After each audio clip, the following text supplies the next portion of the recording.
So now that we've learned about if a chemical reaction happens, we're going to explore this a little bit further and try to explain why they happen. So the if part comes from the term delta G, right? And we learned this to be Gibbs free energy.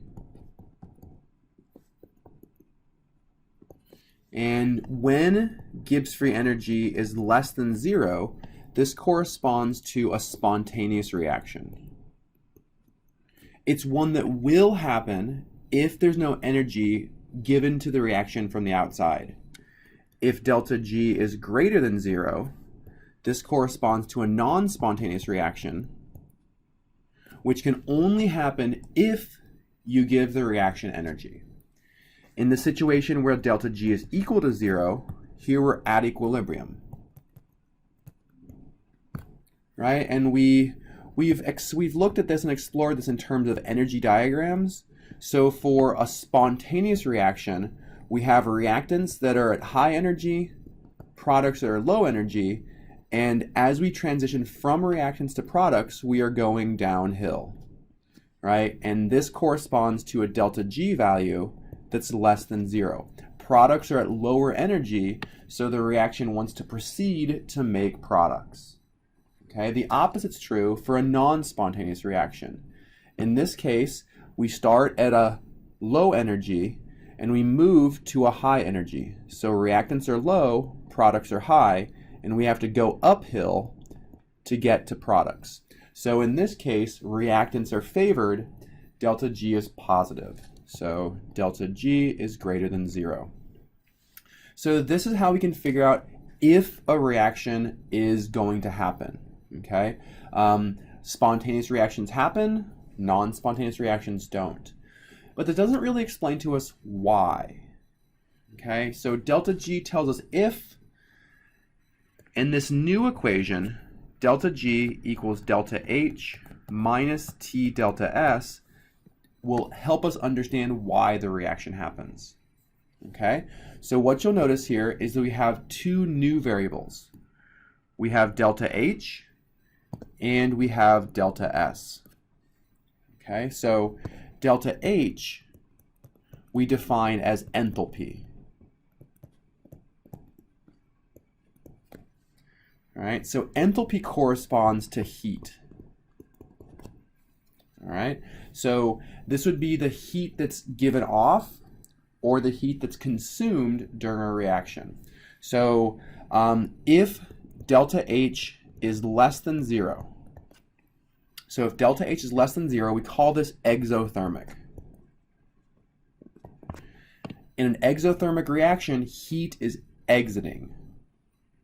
Okay, that's hot, right? So imagine grabbing something that heat is exiting. So it's hot because heat is being released, right? So your hand gets close to fire.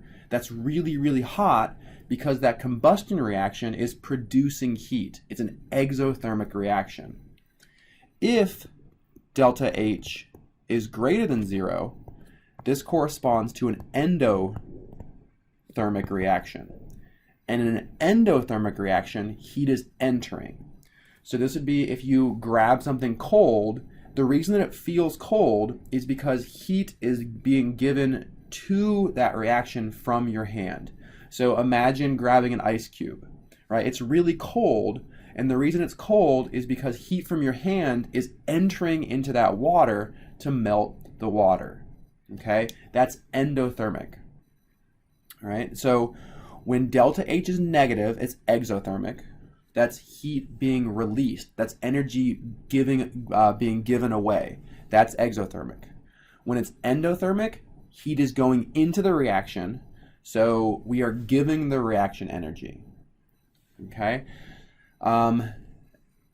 Delta S is entropy.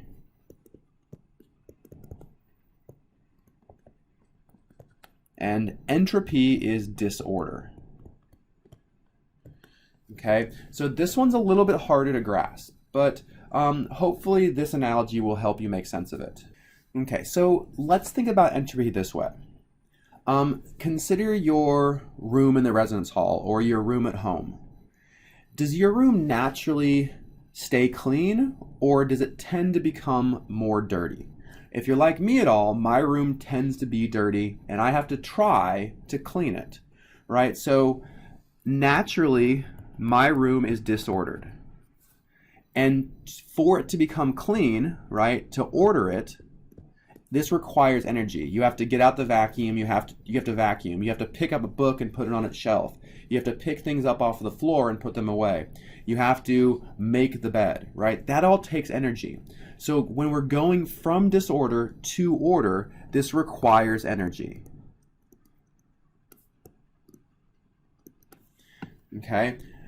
The disordered state is considered a state of high entropy. So this state right here, the state of disorder, is high entropy. Okay? An ordered state is a state of low entropy. Entropy is disorder. So if something is really disordered, really chaotic, it's a high entropy. If it's ordered, it's a low entropy. Okay?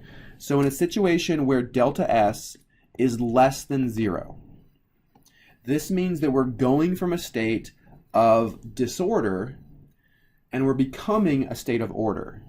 So this actually requires energy.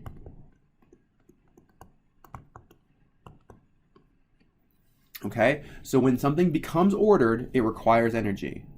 The opposite is true if something becomes disordered.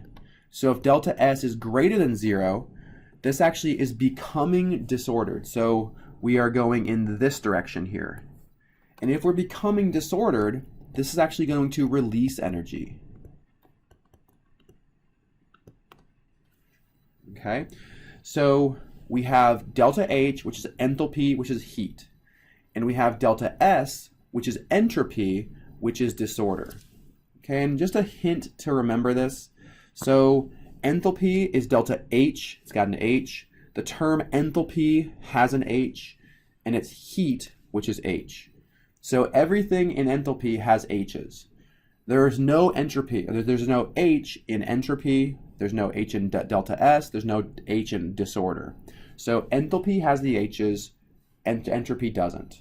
Entropy is disorder, enthalpy is heat.